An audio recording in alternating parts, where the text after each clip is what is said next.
good afternoon, good evening, everyone, depending on your time zone. Well, my name is Arine Samuel.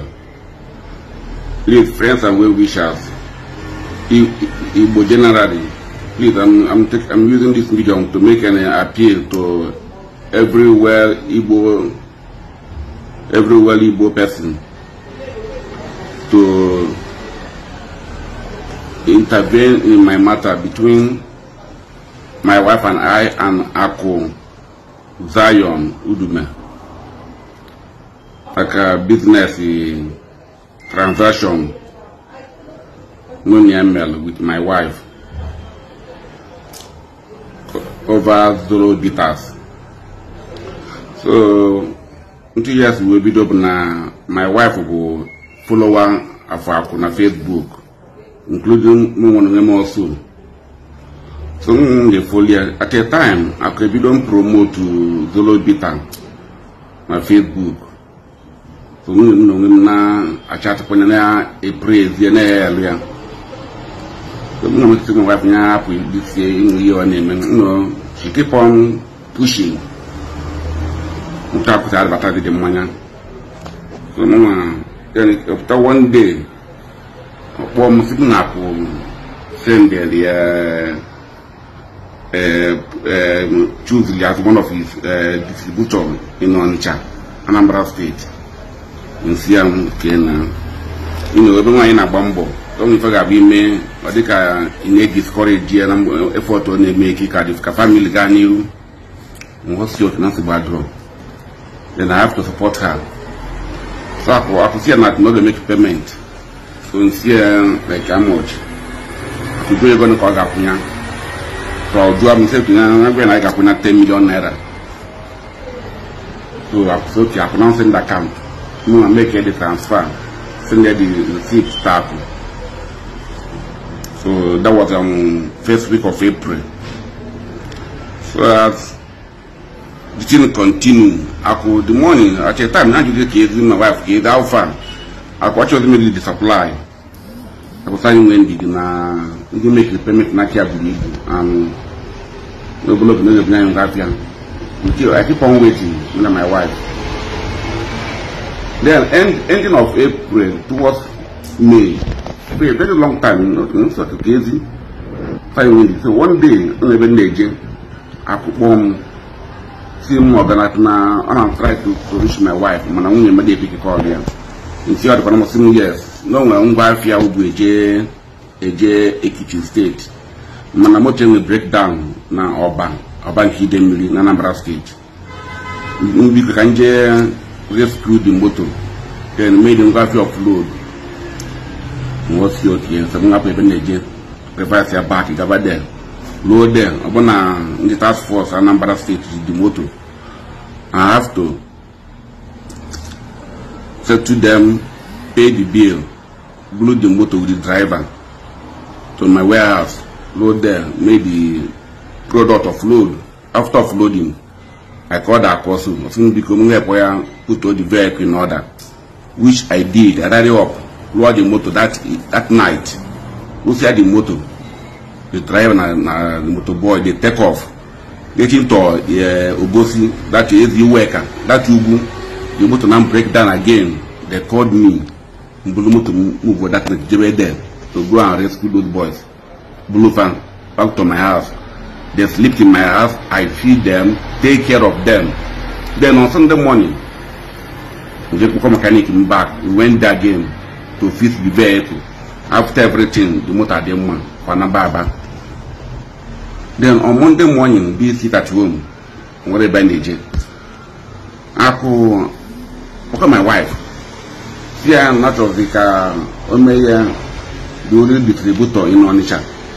Somebody nearly with the mine on each other. So was here, okay, it's a good opportunity which she will not reject. That nearly deliver 30 million. My wife said, no, now, you such money. So I could see called me and told me the same thing. He said, when I'm going to touch money, I have other things in the mail. So I could let her call back and the other customer, a lazy go fear no more than 1 carton in my shop here. And no medical payment already. And I wasn't to see what you get back. Man, all the same. I buy a year ago. What's okay? Thinking that now what he's telling me is Yoku by telling me when for the late go more than 1 carton. But I was looking at a life of our director. Could be based on that the life name his life. That he will say the truth. When I'm going to Yoku. That's what I was looking up to. Not even him. Then we had 9 million naira that Monday, making 19 million. Then on Tuesday, I took the product to the market. Patani Mafia. Actually, people rush the product, no matter rush to buy. When I tell them that the price is 15,000 naira, because I made us to know that we should not have more than 500 naira per carton. Because it sold at a rate of 14,500. He even control us on the rate I get in Gafia. But it's a bad draw. 15,000, as he said, all of them flew away. If I can only one money now, I'm not going to young long. As I get other bits of the which we know because we are in the market. Other bits are below 7,000, 8,000. In care 14.5 that we don't that aside money our park here we begin to make plan what to do to promote the product. We bring the idea man and my wife kai money advert na Sapienza which we told her ojo ani can keep the best radio na that Anambra we are Sapienza the okay so we went there making inquiry the jingle we play, we made the advert, everything, and basically send them money for the advert. Sapienza, we play for 1 month, yet it doesn't have anything.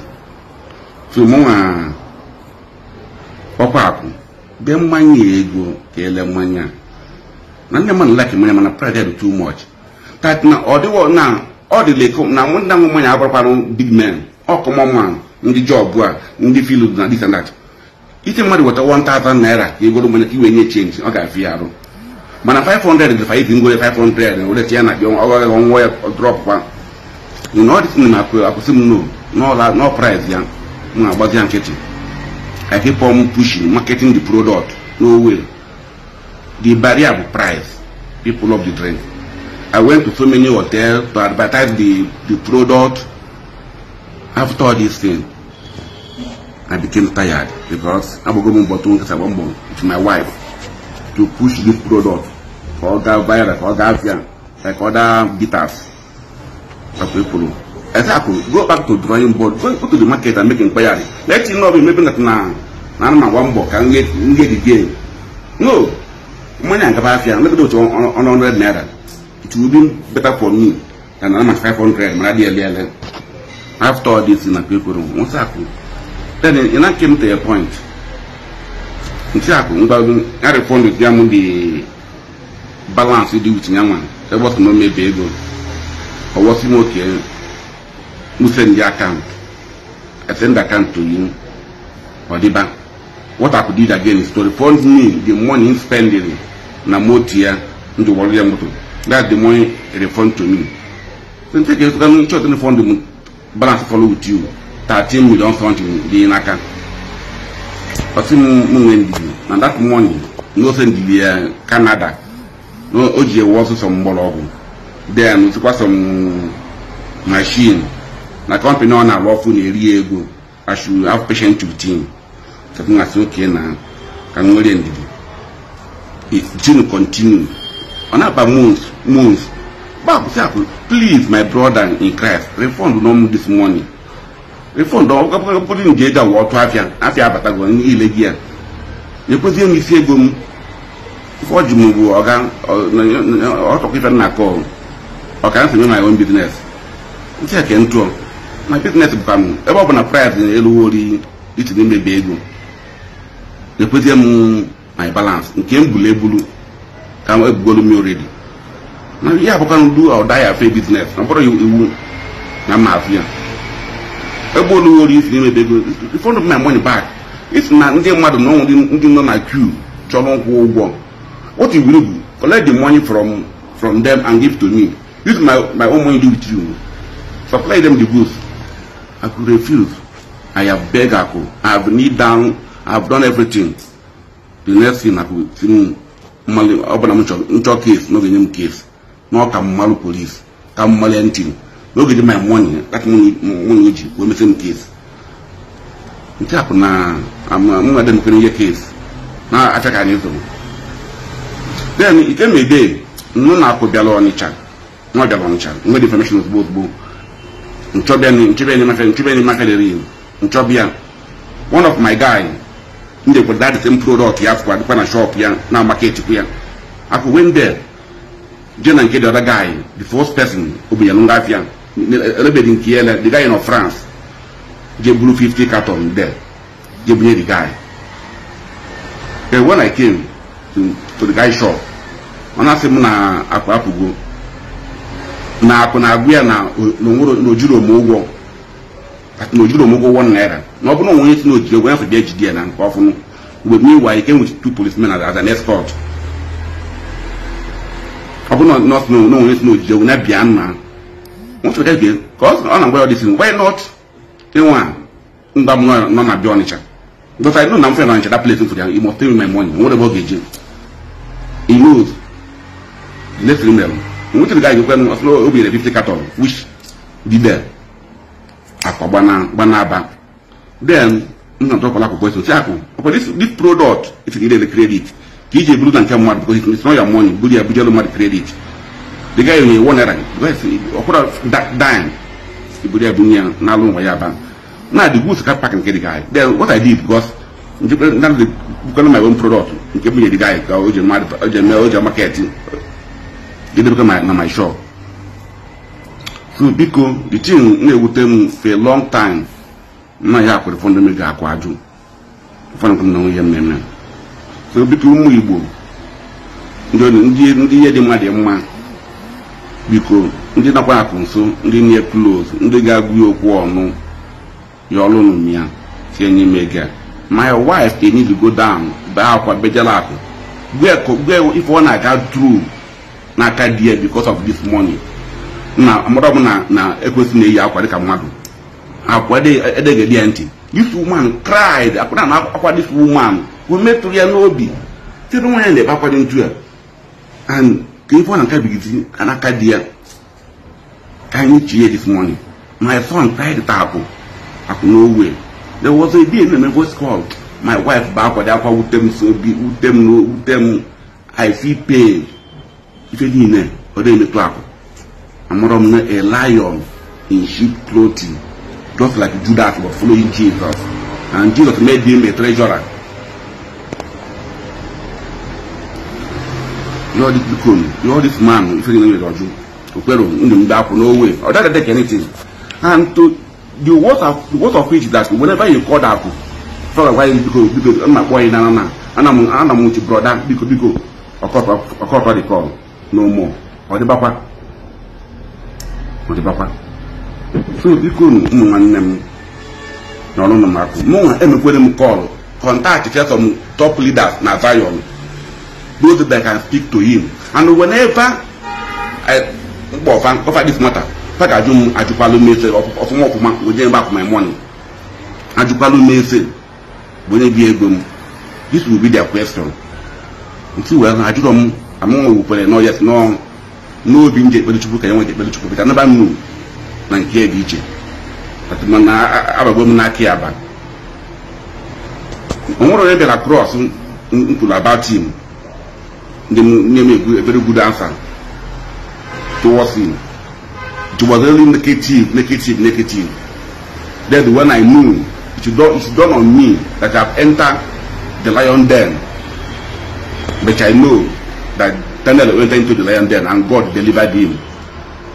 So my brethren, because I know I am the year the man, I'm for the business. Man, I bet I from door die. Every kuna pride yellow. onye chiri mega azụ nke m bulu ebulu atụrụ m ka m cheti azụ I will keep it to myself. So now biko. Good morning, good afternoon, good evening, depending on your time zone. Ụmụ nwanne m n'ime Chineke, ndị Igbo ibe m, ndị ọma na-adị mma, nke onye chiri nyazarụ. Biko eji m wela kịta wana unu biko, unu yolu m yọrụ m akụ Udume Zion. Akụ Udume Zion kpọrọ mụ na my wife pursue the distributorship mmanya ya. At a time, onye ọkpọ anyị naanị distributor. Jụọ ego ka anyị ga-akwụta, anyị kwụnya 10 million. Ana nkwụnya that 10 million naira. Yeah, na-eme na first week of April. Ego adịba n'aka akụ. After a long time, a long duration, akụ come one day. Si m na nwe mmanya obi abịa Ọnịcha. Ndị go di mmanya about that 400 carton of Zolo bitters. Mmanya ka m mesịrị flow on Saturday, but Monday morning, Monday morning, I come to my wife. See, I na ndị nke ole baby before no obodo obi mmanya before which I know no obodo obi mmanya na Ọnịcha. See na that dem no give one carton. They have sold every down thing. So say when you remember no kwuru ntu a na God ma fear no as a Christian and ma fear yes na the life of our daddy in the Lord they reflect in ya. Also I go put them more 13 million. Until I'm not going to such money. The deal of the game. But I was thinking, I believe in an close to the open. Then I'm looking, they say, another 9 million, that Monday boost at you. Then Tuesday morning, a boosting money about here. The mother like your money, man, pride is so high. On your going to flee away. He had money on your warrior guardian. In the one price 15,000. Then mmanya adịbatia mụ na akwụkwọ akwụkwọ akụ na mmanya gara n'ọnụ na mmanya gara ọnụ ebe mmanya ego akwasị mba na omebi ego no price ya mụ agba nkịtị I keep on pushing na agba mbọ tọfụ na mmile mmanya jee ma redo topiansa which I told her eje tinye advert ya ma jee ngwuli ya na-emechie ya all in vain eji m moto m na-akpagharị otu my wife wo anyị na-eji ma polo na-eme advert ya all in vain. At a time Chinakaradiam as my brother in the Lord. One of my family and one fellowship. But my wife will be from Zoyanite. Or you know Zoyan. You are going to Basile Kobe or Judy, including I myself, because of all I had, we under one ship in our Lord Jesus. So this was the island in Akwa. I'm more than a karate and a Mozambique, Kadianime, not a lion in cheap clothing. In Seattle. I'm going to go back to as a brother. At one faith, Akwa Monte. You are getting to medicine called them Aquaju. So it's in a carrier Mania Park, my brother, before the Paviam balance in Nakai 13 million something. I continue to tell him, a pattern no name in trouble the police, in trouble the body army. One of them made a mujay. No come one could come Malani. No give me money, let me case. Say one more care, I put on your trouble. I don't know trouble. I have do or die affair. There was a pride yellow in a baby before the German came to label and got from what I want missing a quadru. I just got my care about him, Yanaba, because no one to engineer mostly. Now, in the prayer, the last morning. Akwa open it but tell me openly oga na no dem come of man no nyambu but I don't know when you konye na azum oji we pour no me like that so biko an my yo no ifolo me yo nyem but open nkata yo amanya akwa ego akwa biko no nye o so yo nkata ba ndi di court with my money nia abrata no me akwa my money. I'm my yob gun. Couldn't tell me your mark. Conium my money. Balafianaka 13 million something. Money at all, Odogu. I'm not going multi-billionaire as he claimed. My little morning Kinji. About my family. Called the phone on me. Because if I can't get on them, couldn't tell me your man. Didn't answer Gabriel or no. Because you're alone in me. Thank you very much, everyone.